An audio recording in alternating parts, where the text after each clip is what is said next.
ভারত এক বৈচিত্র্যের দেশ, প্রতিটি রাজ্যের আলাদা পরিচয়। আজ চলো দেখি দেশের দুই গুরুত্বপূর্ণ রাজ্য, পশ্চিমবঙ্গ আর মহারাষ্ট্র এর মধ্যে তুলনা। যেখানে পশ্চিমবঙ্গ ভারতের পূর্ব দিকে অবস্থিত এবং মহারাষ্ট্র ভারতের পশ্চিম দিকে অবস্থিত। যেখানে পশ্চিমবঙ্গের রাজধানী ও বড় শহর হল কলকাতা। কলকাতাকে ভারতের সংস্কৃতির রাজধানী বলা হয়। অপরদিকে মহারাষ্ট্রের রাজধানী হল মুম্বাই, যা আরব সাগরের তীরে অবস্থিত। মুম্বইকে ভারতের অর্থনৈতিক রাজধানী বলা হয়। পশ্চিমবঙ্গের আয়তন প্রায় ৮৮,০০০ বর্গ কিমি, আর মহারাষ্ট্রের ৩,০০,০০০ বর্গ কিমির বেশি। পশ্চিমবঙ্গের জনসংখ্যা প্রায় ৯,৭০,০০,০০০, আর মহারাষ্ট্রের প্রায় ১২,৪০,০০,০০০, অর্থাৎ মহারাষ্ট্রে মানুষের সংখ্যা বেশি। তবে দুই রাজ্যই ভারতের সবচেয়ে জনবহুল রাজ্যের মধ্যে অন্যতম।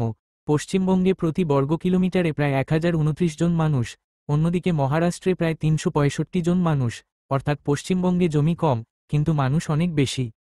ভিডিও দ্বিতীয় পার্ট শীঘ্রই আসছে, ততক্ষণ তোমরা চ্যানেলটি সাবস্ক্রাইব করো ও ভিডিওটি লাইক করো।